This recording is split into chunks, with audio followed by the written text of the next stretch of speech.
সুপ্রিয় দর্শক, আসসালামু আলাইকুম। আশা করি আল্লাহর রহমতে সকলে ভালো আছেন। আজকের শিরোনাম, এক মুসলিম আরেক মুসলিমের শত্রু হয় কেন? হৃদয় কাঁপানো সত্য। আল্লাহু আকবার,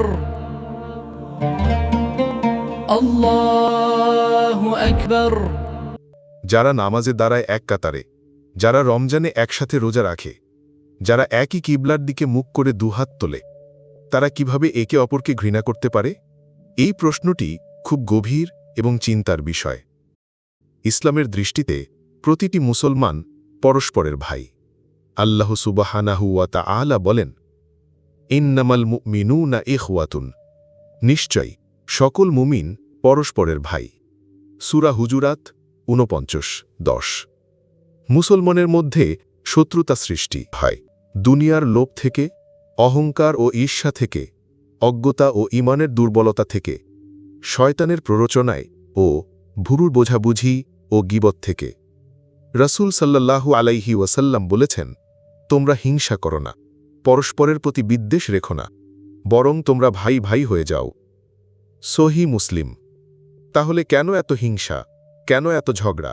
জমি, টাকা, ব্যবসা, পদ, এগুলো কি আখেরাতে কাজে লাগবে? নাকি ওই ভাই যার সাথে তুমি শত্রুতা করছ, কিয়ামতের দিনে তার হাত ধরেই তুমি জান্নাতে যাবে? রাসূল সাল্লাল্লাহু আলাইহি ওয়াসাল্লাম এক ব্যক্তিকে জান্নাতি বলেছিলেন, কারণ সেই ব্যক্তি প্রতিদিন ঘুমানোর আগে বলতো, হে আল্লাহ, যারাই আমাকে কষ্ট দিয়েছে আমি তাদের মাফ করে দিলাম। হ্যাঁ ভাই, ক্ষমা করাই জান্নাতের রাস্তা। আমরা শত্রুতা পুষে রাখি বছরের পর বছর, অথচ কবরে ঢুকব একা, মাফ ছাড়া, ভালোবাসা ছাড়া। শয়তান চায় আমরা বিভক্ত হই। সে চায় মুসলিম মুসলিমের বিরুদ্ধে দাঁড়াক, যেন উম্মাহ দুর্বল হয়। ভাবুন তো, আপনি যদি কাউকে মাফ করেন, যদি আগ বাড়িয়ে সালাম দেন, যদি মন থেকে ঘৃণা মুছে ফেলেন, তাহলে আপনি আল্লাহর কাছে কত প্রিয় হবেন? রাসূল সাল্লাল্লাহু আলাইহি ওয়াসাল্লাম বলেছেন, তোমরা পরস্পরকে ভালোবাসবে না যতক্ষণ না সত্যিকার মুসলিম হবে। বন্ধুরা, আমাদের মধ্যে যত শত্রুতা, সবই দুনিয়ার ধোঁকা। আজই একজনকে ফোন করে বলুন, ভাই, আমি তোমাকে মাফ করে দিলাম, তুমি আমাকেও মাফ করো। দেখবেন আপনার বুক হালকা হয়ে যাবে, আর আখেরাত হবে আলোয় ভরে। এক মুসলিম আরেক মুসলিমের শত্রুতা কখনোই ইসলামের শিক্ষা নয়। এটি দুনিয়াবী দুর্বলতা, ঈমানের অভাব ও শয়তানের ফাঁদ।